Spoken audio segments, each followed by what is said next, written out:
Halo semua, selamat datang di channel kami, Jurnal Kriminal bersama saya Tika Walo. Bagi Anda yang menyukai pembahasan tentang kasus-kasus kriminal, kami sengaja membangun channel ini untuk Anda. Jangan lupa untuk mendukung channel kami dengan cara subscribe, like, komen, dan share ke media sosial yang Anda punya.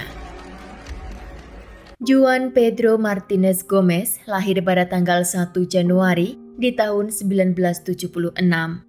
Juan adalah anak satu-satunya yang dimiliki oleh pasangan Andreas Navarro dan istrinya yang bernama Carmen Gomez. Keluarga ini hidup bahagia dan dari kalangan yang berkecukupan, di mana mereka tinggal di kota yang bernama Murcia, yaitu di negara Spanyol. Menurut keluarganya, Juan Pedro adalah anak yang penuh sopan santun, rajin belajar dan juga pendiam. Namun Juan memiliki karakter yang selalu tersenyum kepada siapapun. Juan memiliki hubungan yang sangat dekat dengan kedua orang tuanya dan juga kakek neneknya dari pihak ayah. Ayah Juan merupakan sopir muatan antar negara, di mana dia mengantarkan tangki besar yang berisikan bahan kimia, dan Juan juga beberapa kali telah menemani ayahnya untuk mengantarkan muatan tersebut, bahkan di beberapa lokasi di negara Spanyol. Pada tahun 1985, Juan mengatakan kepada ayahnya agar membawanya lagi jika dia pergi ke wilayah utara negara itu. Karena di sana Juan sangat menyukai tempat yang natural dan dia bisa bercengkrama dengan alam. Ayah Juan pun berjanji akan membawanya ke sana lagi di akhir tahun jika dia memiliki nilai yang bagus di sekolah. Setelah ujian akhir, Juan mendapat nilai tertinggi di sekolah dan ayahnya menyiapkan perjalanan untuk Juan mengunjungi tempat-tempat favoritnya. Ayah Juan saat itu memiliki tugas untuk mengantarkan cairan kimia ke kota yang bernama Bilbao, yaitu kota yang terletak di bagian utara negara Spanyol, dan kota Bilbao ini dengan kota Murcia berjarak sekitar 750 km. Maka untuk sampai di sana mereka akan membutuhkan waktu sekitar 7-8 jam. Ibu Juan saat mengetahui jika suaminya mengajak Juan untuk menemaninya kerja, dia pun ikut bersama dengan mereka. Andreas akan mengantarkan liquid yang bernama sulfurix dalam jumlah 2000 liter di dalam tangki. Andreas berencana jika dia akan berhenti di wilayah-wilayah tertentu untuk anaknya Juan mengunjungi tempat yang dia inginkan. Maka rute yang Andreas tempuh tidak seperti rute yang biasanya dia tempuh. Pada tanggal 24 Juli di tahun 1986, Andreas, Juan, dan ibunya Carmen mereka keluar dari rumah. Andreas mengisi tangki dengan liquid sulfurik dan mereka mulai perjalanan pada pukul 7 malam. Setelah mereka berjalan, Andreas beristirahat di kota yang bernama Seiza, yaitu kota yang berjarak 45 km dari rumah mereka. Di sana mereka makan snack dan setelah itu mereka kembali menyetir mobil. Lalu mereka istirahat kembali di wilayah yang bernama Las Peroneras, yaitu tempat yang berjarak sekitar 246 km dari rumah mereka. Di sana Andreas berhenti untuk pergi ke kamar mandi dan secara kebetulan Andreas bertemu dengan seorang temannya. Di sana temannya mengatakan jika Carmen dan Juan sudah dalam keadaan tertidur di mobil. Setelah selesai dari kamar mandi, Andreas pun meneruskan perjalanan dan berhenti kembali di kota yang bernama Los Angeles, Madrid, yang berjarak sekitar 396 km dari rumah mereka. Pada pukul 5.30 pagi, Andreas telah sampai di kota yang bernama El Aragones, yang berjarak sekitar 445 km dari rumah mereka. Di sana Andreas dan keluarganya berhenti untuk sarapan pagi, dan setelah sarapan, Andreas pun kembali menyetir mobilnya. Pada pukul 6.30 pagi, Andreas terlihat mengendarai mobil dengan kecepatan tinggi di jalan raya yang berliku. Saksi mengatakan jika mobil Andreas berjalan sekitar 145 km per jam. Dan itu sangat tidak wajar karena telah melebihi aturan yang diterapkan di jalan tersebut. Karena jalan di sana juga sangat berliku hingga di jalan kilometer 95 akhirnya Andreas hilang kendali. Andreas di sana menabrak 4 mobil di jalan raya dan truk yang berisikan cairan kimia itu akhirnya terguling keluar dari jalan raya. Orang yang ada di tempat kejadian, mereka langsung melaporkan ke polisi apa yang baru saja terjadi. Polisi segera tiba di tempat kejadian dan setelah melihat cairan kimia yang tertumpah itu, polisi menjadi sangat khawatir karena 200 meter dari jalan raya itu terdapat sungai yang mengalir ke pemukiman warga. Jika liquid itu sampai mengalir ke sana, pasti akan membawa dampak yang sangat berbahaya. Ketika pihak pemadam kebakaran tiba, mereka langsung menyetari lokasi dengan kapur sebanyak 15 ton. Di dalam mobil truk, mereka menemukan 2 jasad orang dewasa, namun mereka masih belum bisa mengenali kedua korban karena mereka terkena cairan kimia dari tangki dan itu mengakibatkan tubuh mereka melepuh. Dari dokumen yang ada di dalam mobil, polisi menemukan nama kedua korban, yaitu Andreas dan Carmen, yaitu kedua orang tua Juan. Ketika media menyiarkan berita kecelakaan di TV dan polisi mengatakan nama-nama korban di sana, tiba-tiba kakek Juan menghubungi pihak kepolisian dan menanyakan bagaimana tentang keadaan cucunya. Polisi sangat terkejut mendengar berita itu jika ada korban lain yang ada di dalam mobil tangki tersebut. Polisi pun mencari keberadaan Juan di dalam mobil, namun yang mereka temukan hanya baju yang terlipat dan kaset vital lagu anak-anak. Di sana mereka tidak menemukan adanya sisa tubuh dari Juan. Juan diyakini ikut di dalam mobil ayahnya, namun anehnya di sana tidak terdapat sisa tubuh dari Juan atau tanda adanya kematian dari Juan. Polisi dan warga menelusuri wilayah itu hingga sepanjang 2 km, berharap mereka akan menemukan Juan di sekitar area tersebut.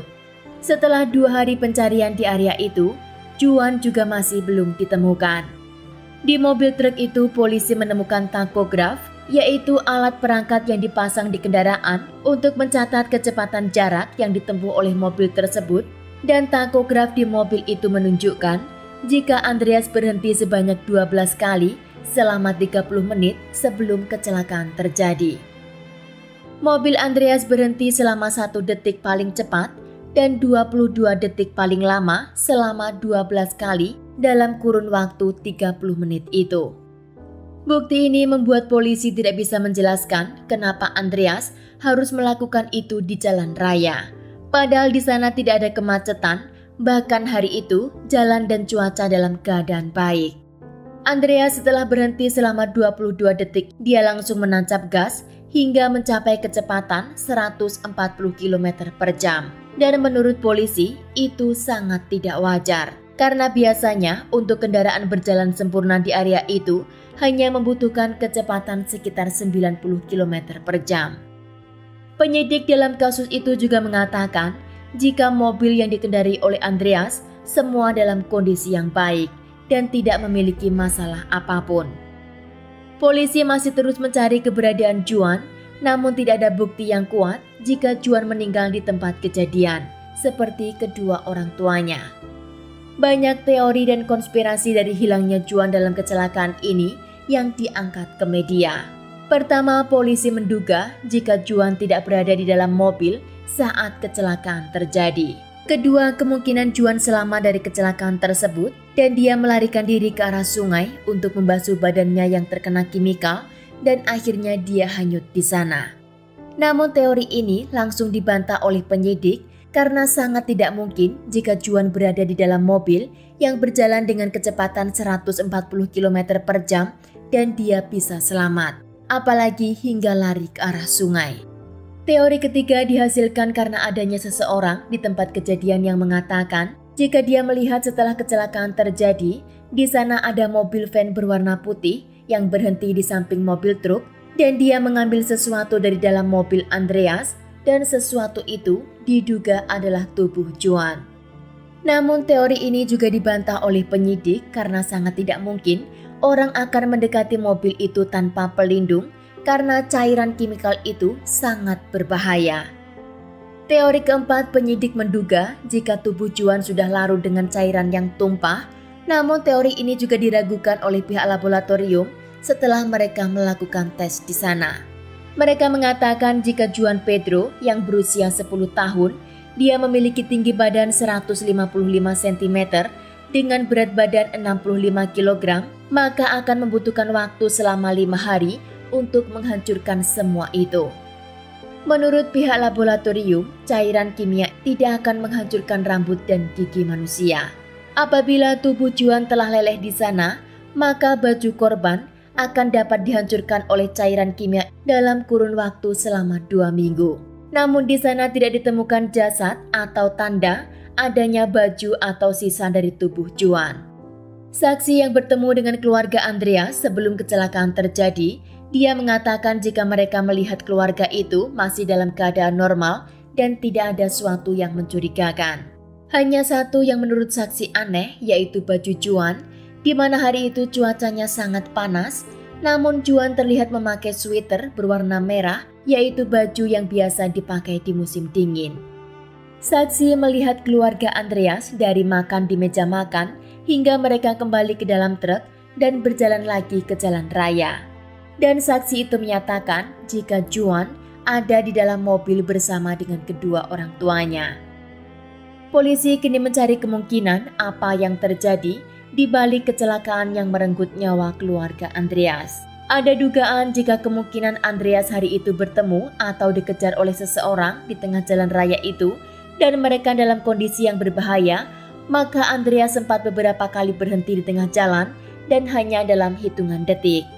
Dugaan berikutnya yang polisi katakan, polisi menemukan bubuk putih atau kokain di dalam tangki milik Andreas dalam jumlah yang cukup besar.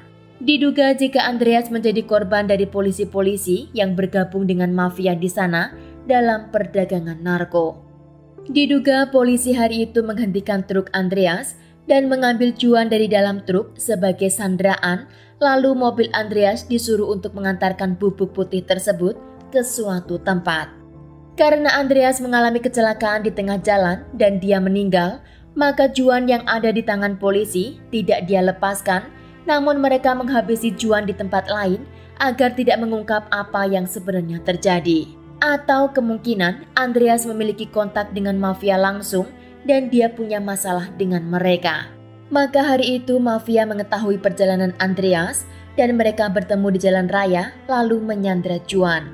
Dan Andreas berusaha untuk mengejar mereka hingga akhirnya Andreas lepas kendali. Selama bertahun-tahun, polisi melakukan investigasi dari semua dugaan di atas, namun polisi tidak menemukan titik terang atau informasi yang mendukung. Bahkan polisi tidak menemukan bagaimana dan kenapa ada paket bubuk putih di dalam mobil tersebut. Menurut keluarga dan teman dekat Andreas bukan tipe orang yang punya kapasitas untuk melakukan bisnis dalam perdagangan narko. Mereka yakin jika barang itu bukanlah milik Andreas. Atau kemungkinan paket tersebut sudah ada di sana sejak jauh hari karena diketahui Andreas baru saja membeli mobil tangki tersebut beberapa bulan sebelum kecelakaan. Dan kemungkinan pemilik narko berusaha untuk mengambil apa yang ketinggalan di dalam mobil tangki tersebut. Investigasi terus dilakukan untuk menemukan kemana Juan dan apa yang terjadi dengan keluarga Andreas. Pada tahun 1987, seseorang melaporkan ke polisi bahwa dia melihat seorang nenek tua yang buta berasal dari Iran digandeng dengan seorang anak remaja yang memiliki kemiripan dengan Juan. Anak remaja itu berusia 11 tahun dan dia mengatakan kepada warga jika dia akan menyewa sebuah mobil untuk mengantarkan mereka ke kedutaan Amerika. Namun ketika polisi sampai di tempat itu, mereka tidak mendapatkan bukti jika remaja itu adalah Juan. Selama lebih dari 30 tahun, polisi melakukan investigasi dan hingga kini Juan belum diketahui di mana keberadaannya dan apa yang sebenarnya terjadi. Sekian kasus hari ini, jangan lupa tinggalkan like dan komen. Jika Anda tidak keberatan, klik tombol subscribe untuk mendukung channel kami. Terima kasih saya ucapkan kepada Anda para subscribers. Sekian, sampai jumpa di kasus berikutnya.